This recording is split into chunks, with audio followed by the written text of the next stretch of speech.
ए भी राजा संतनु मन में विचार कइले बात बेटा से केंगन कही आ हकीकत में सही बात रहे कोनो ऐसा बात बेटा से बाप थोड़े कह दी कहीं वाला बात कही तब का राजा संतनु खोलले ना बात के लेकिन देवव्रत मन में विचार करे लगले कि आखिर पिताजी न राजकाज देखतनी न शिकार खेले जातनी न भोजन करतनी आखिर बात का एगो मंत्री पुरान रहले वही मंत्री के लगे गईले आ जाके ओ मंत्री से ही पूछत रहे का पूछता रे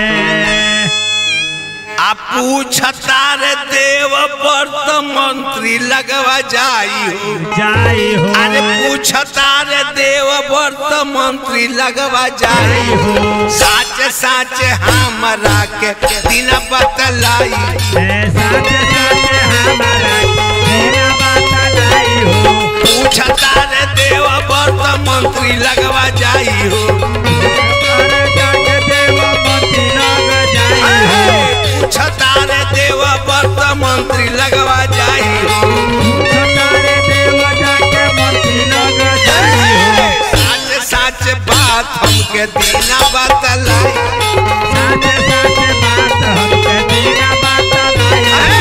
साच साच बात हमके दीना बतलाई हो कौन करानावा उदास पिता के मानवा कौन करानावा उदास पिता के मानवा दिन नहीं चैन देखी रात ना भोजनवा दिन नहीं नहीं चैन देखी रात ना भोजनवा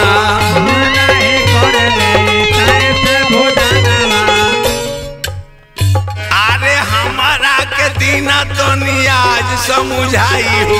हमारा के दीना समझाई हो साच साच बात दीना हमके बताई हो साच साच बात हमके बताई हो साच साच बात दीना हमके बताई हो कहले देवव्रत मंत्री से कि आखिर पिताजी काहे इतना उदास हो बनी काहे उदास का बात बा मंत्री कहले कि ये बाबू जब हमरा से पूछल हाँ तो सुना हम बताओ तनी कैसे राजा गईले शिकार खेले देखले मलाह के बबुनिया कहले ओसे शादी कद अमाना मोर बछनिया मलावा कहुए हम शादी कर दे बहु भाग हमार बार हाँ कि बेटी हमारे राजा के घर रानी बन के रही है लेकिन एगो शर्त बा ए बाबू राजा कौन की का शर्त मलावा कहुए यह हमार शर्त बा कि हमरा बेटी से जो लड़का हुई उहे हस्तिनापुर के राजा बनी तो मान ल बाबू कि तू जेठ बड़ा तहरा रहते छोट लड़का कैसे राजगद्दी पर बैठी यही से तार पिताजी उदास रहतनी कहले कि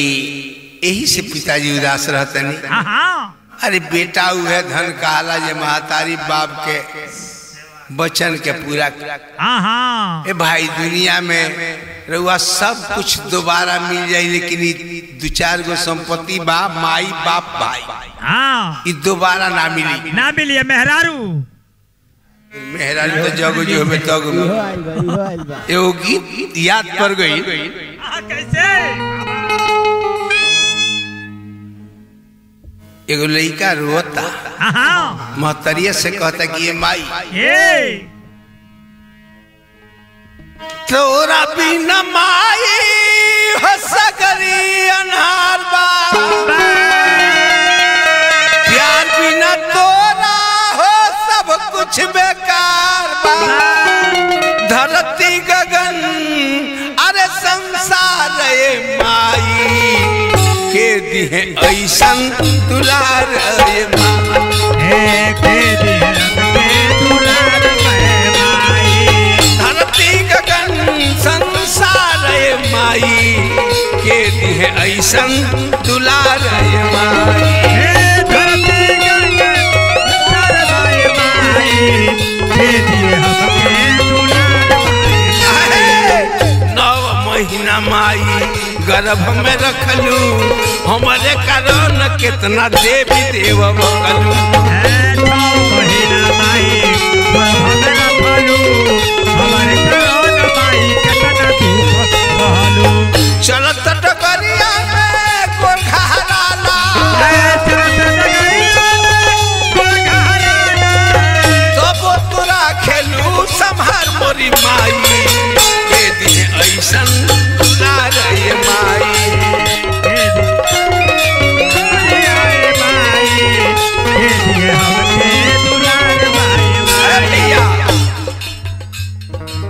गर्भ से बाहर जब हम भईनी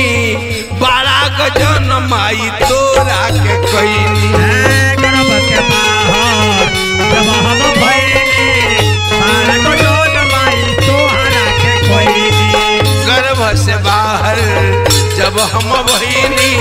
12 गजन माई तोहरा के कईनी, गर्भ से बाहर जब हम भईनी 12 गजन माई तोहरा के कईनी, रोनी त दूधवा पिया के पूछ करलू, रोनी त दूधवा पिया के पूछ करलू, दूधा तोहर मरीज के धार पाए माई के दिहे ऐसन दुलार ए माई, दूधा तोहर मरीज के धार पाए माई। ए भैया लइकवा कहता जिंदगी के सगरी कमाई लेके आए माई तोरा दूधवा के कर्जा ना चुकाए,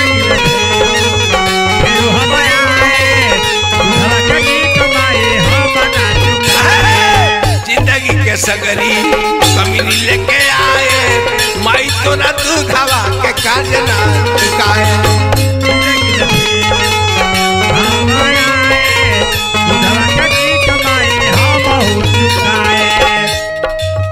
ये सोच लक्ष्मण के मन घबराला,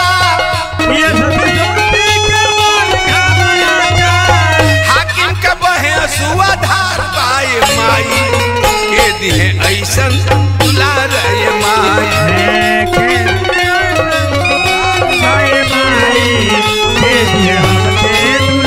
अरे के दिहे ऐसन दुलार ए माई,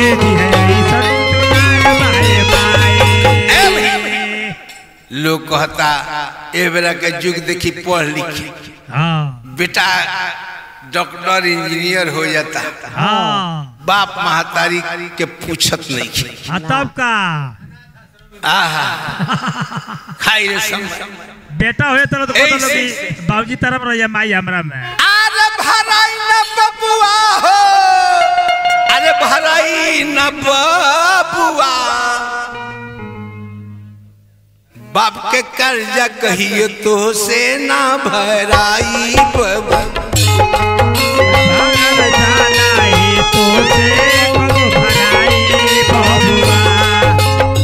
भराई बबुआ ना भराई बबुआ, बाप के कर्जा कहियो तो से ना भराई बबुआ,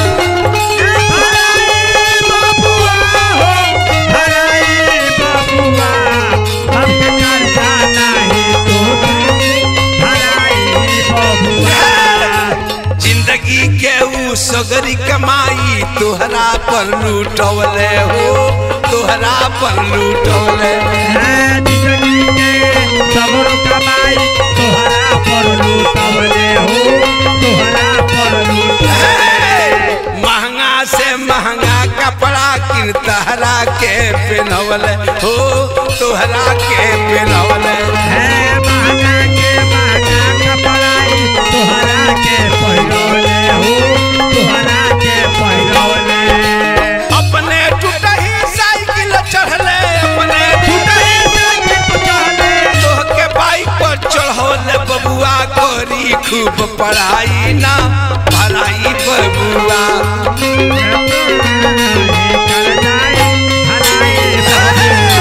तो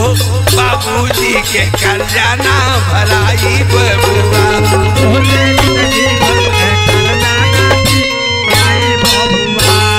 मंत्री से कहले कि मंत्री चला हमरा संगे, बेटा है धन कहला जे माई बाप के वचन के पालन करे, पालन करेला। ए भैया मंत्री के साथ में ले रहले, रात पर बैठ के चल गई रे कहवा मलहवा की। मलहवा देखलस आई कहलस की बबुआ कह जाओ का बात बा। कहले देवव्रत की एगो काम कही जाए। कहलस की का? कहले कि पिताजी के संगे इनकर शादी कर दिया जाए। मलहवा कहलस की बबुआ तो तार पिताजी बात कहत रह, लेकिन हमरो कुछ शर्त बा। कहले देवव्रत की का शर्त बा? कहलस मलहवा की शर्त यह बा कि ये लड़की से जो लड़का हुई वह हस्तिनापुर के राजा हुई। कहले देवव्रत की हदी पिताजी खातिर ये हम त्याग करे,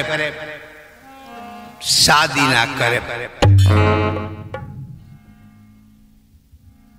लेकिन तू